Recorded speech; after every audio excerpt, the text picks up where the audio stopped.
Evening everyone. আজকে তোমার যেটা নিয়ে বলবো সেটা হচ্ছে যে তোমার ইন্ডিয়া ভার্সেস ইংল্যান্ডের যে টেস্ট সিরিজটা আসছে 5টা ম্যাচের, সেটাতে মানে কে মানে সুযোগ পাবে, ঠিক আছে, কাকে আগে খেলালে মানে টিমটা আরও স্ট্রং দেখাবে সেই সব নিয়ে কিছুটা বলবো। আর মানে আগের দিনে যে south Africa world test championship হলো, সেটা নিয়েও কিছু একটা বলার আছে। সেটা হচ্ছে যে মানে এই বছরটা মানে স্পোর্টসের জগতে না খুবই যদি দেখো, ঠিক আছে, মানে মানে গুরুত্বপূর্ণ সাল, মানে 2025টা বলতে পারো। কারণ অনেক অনেক মানে রকমের মানে স্পোর্টসের ফিল্ডে, ঠিক আছে, মানে শুধু ক্রিকেটে নয়, ঠিক আছে, যদি দেখো ফুটবলেতে বা অন্য অন্য মানে যে স্পোর্টস আছে সেইতে এক একটা টিম মানে চ্যাম্পিয়ন হয়েছে। আমি দেখলাম যেটা মানে নেটেতে, সেটা হচ্ছে অনেক আলাদা আলাদা টিম মানে অনেক বছর পর মানে চ্যাম্পিয়ন মানে হয়েছে, ঠিক আছে, 2025-এ।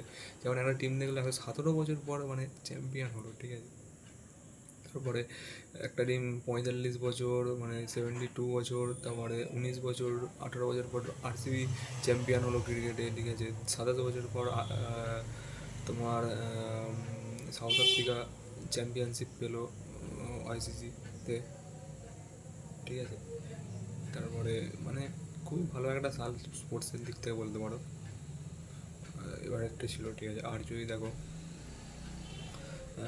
মানে যদি দেখি ইংল্যান্ড ভার্সেস ইন্ডিয়ার যে মানে যে টেস্ট সিরিজটা আছে সেটাতে যদি মানে লাইন আপ খেলানোর কথা হয়, তাহলে যদি প্লেয়িং 11 মানে বলি এক্সপেক্টেড ফর মাই সাইড, ঠিক আছে, যদি বলি সেটা হচ্ছে যে তোমার ওপেনিং করার প্রবাবিলিটি সেটা হচ্ছে এসএসসি জয়সওয়াল আর কেএল রাহুলের আছে, ঠিক আছে।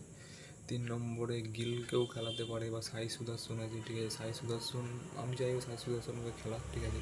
অভিমন্যু ঈশ্বরন আছে, ঠিক আছে, but I think SSC Jaiswal left hander, তারপরে সাই সুদর্শনকে খেলালে আই থিঙ্ক বেস্ট হবে, ঠিক আছে। মানে লেফটি অতটা নেই, ঠিক আছে, ইন্ডিয়ার ব্যাটিং লাইন হবে মানে সাই সুদর্শন এলে, ঠিক আছে, মানে একটা ব্যালেন্সে থাকবে। 4 নম্বরে আই থিঙ্ক গিল খেলবে, ঠিক আছে। 5-এতে করুণ নায়ারকে খেলাতে পারো বা খেলাতে পারো হচ্ছে ঋষভ পান্ত আছে, ঠিক আছে। 5-6-এর মধ্যে ঋষভ পান্ত বা করুণ নায়ার বা ধ্রুব জুড়েল,